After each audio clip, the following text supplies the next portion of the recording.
Welcome to No Cap News. I am EJ Tushaisi. And I'm Elisol Montaigne.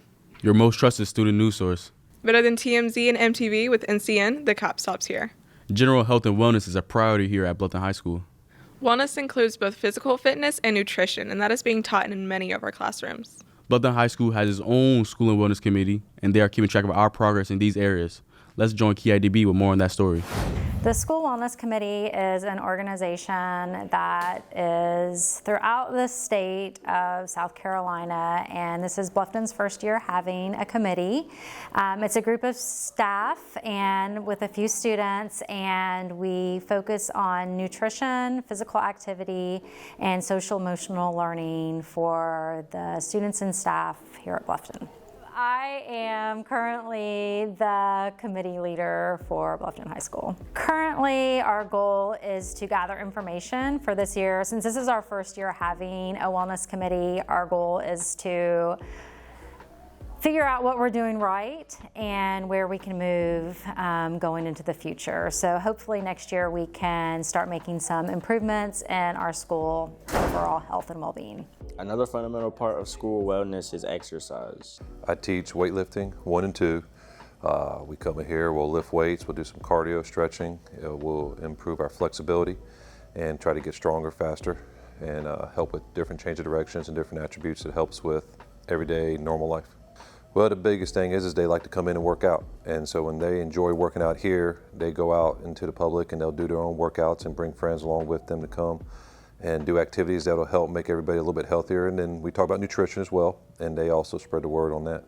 I'm just really grateful that we're able to have such a good weight room here for the guys and the girls that come in and lift, and they actually enjoy benefiting from the workout. In addition to physical fitness, diet and nutrition are also important.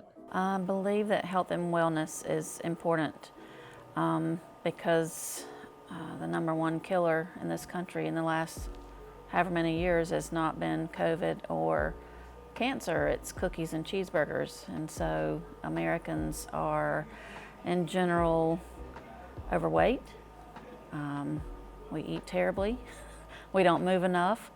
And we've got to rein in our health so that we can have a long, healthy life. So I teach several sections of foods and nutrition, and as a part of that class, we start with the basics of nutrition. I think in general, most of us aren't aware of the vitamins and minerals and nutrients and how important they are to our health.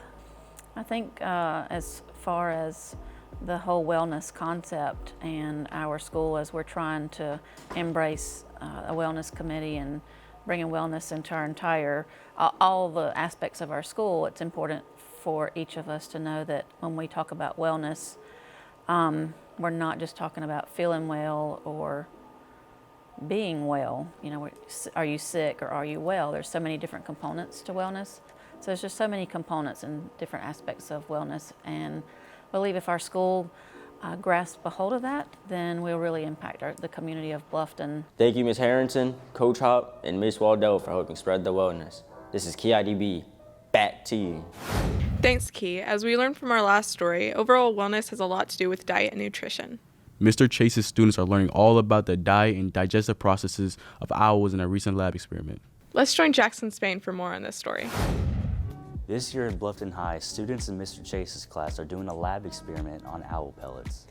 I've learned that owls are very exotic creatures. They do not digest fur or bones, and they are able to regurgitate entire animals. We also asked questions on what kind of pellets they were and how do they form. Owls form pellets because they are unable to digest fur or bones because they swallow their prey whole.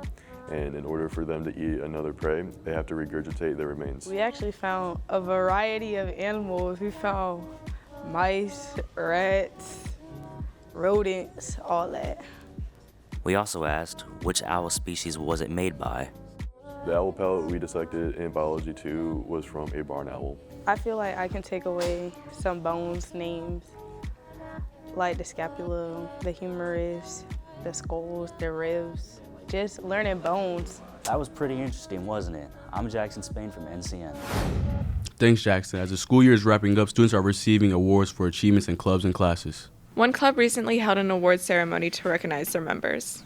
Angel Corzo has more on that story. ROTC Awards ceremony happened recently. What happened?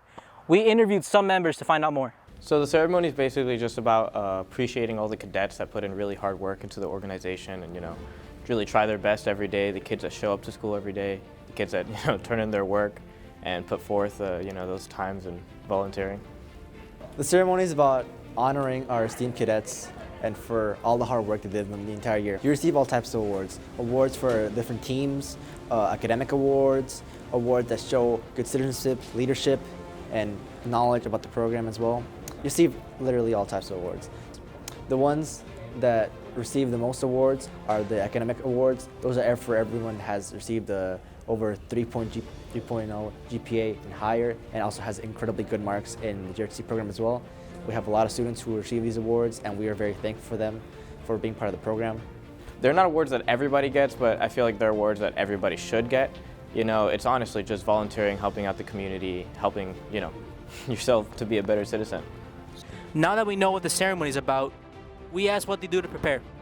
We did a couple of drills and a few practices.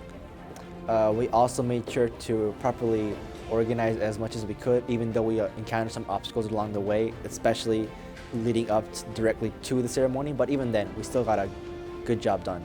They just taught us how to go on stage, go off stage, and how to properly greet someone.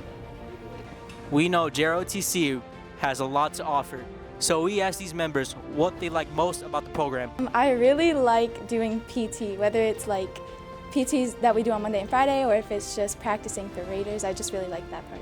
One thing I like about JROTC, the people, definitely. The people and how we, connect, It's all about just being as a group, as a whole. We couldn't do this as just individual people, not always. It's all about the community we create here in the program and all the friends we make. JROTC is a really good program for kids who want to get out there, kids who want to put effort into something, kids who maybe need a little bit more of a push. This is my 4th year in JROTC, and it's actually affected my life a great bit. Before I joined this program, I was very timid, very shy. I didn't really talk to people, and I didn't really put myself out there. But when I did, honestly thankful to the color guard, the team I got put on after I failed the other one.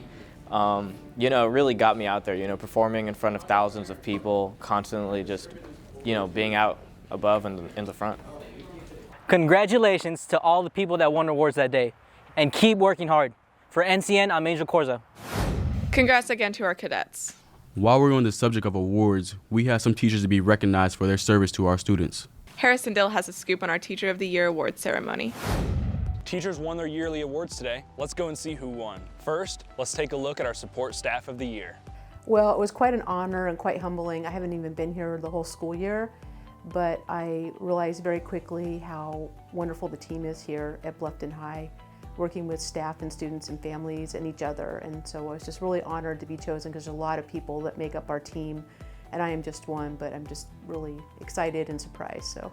Next up, Bluffton High's Rookie Teacher of the Year. It is such an honor and a privilege to be nominated for Rookie of the Year because it's definitely not something I expected, and I just feel like every rookie in this building, every first and second year teacher is so deserving of this award and have done such a fabulous job this year. So it means a lot to me that people thought that I was deserving of that, so I'm just really thankful. Finally, our very own Teacher of the Year. The way it feels to win Teacher of the Year for Bluffton High School, it's an honor. I feel that it's a complete honor for me to represent this school throughout the school district as Teacher of the Year and within our community, the community of Bluffton.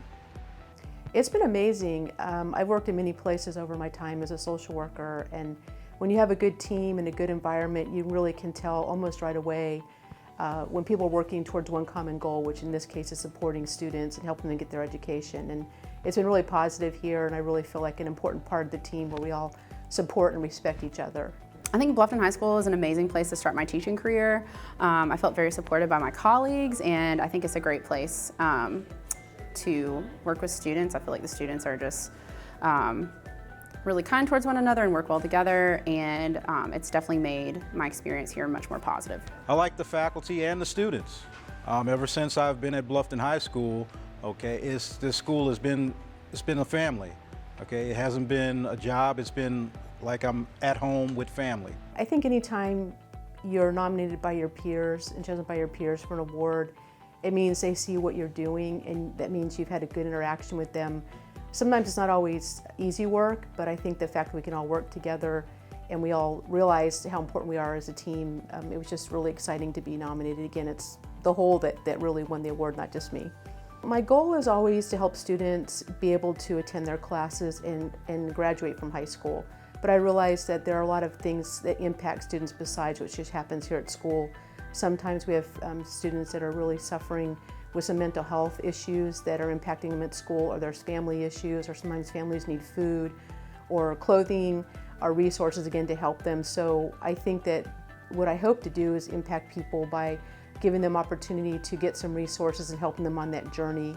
My number one thing is I really just hope students walk away from my classroom feeling more confident in themselves, not only in their mathematical abilities, but just in who they are as people, and just feeling more like they matter. It's like my utmost goal in my classroom to let students know that they are important and cared for, not just for their grade, not just for their academic productivity, but just for who they are. What I want my students to take away from this class and the impact that I would like to have on them, I would like them to go out after they graduate from this school and go out into society and become successful adults, successful young men and women, all right, that lead productive lives. And I hope and I pray that I make that type of impact on them they'll be able to carry with them long throughout their life. Only thing I'd like to add to it is, hey, it's better to be a Bobcat. Congratulations to our 3 faculty members who were honored to receive these awards. With NCN, I'm Harrison Dill, signing off. Congratulations to Mr. Martinez, Ms. Armstrong, and Ms. Olson. We appreciate all the hard work that you all have put into our school, and we give you our greatest thanks and the Shiesty stamp of approval. Flawless victory. Well, that's it for this edition. My name's Alyssa Shiesty. And I am EJ Shiesty. Join us next time on your No Cap News. All facts, no cap.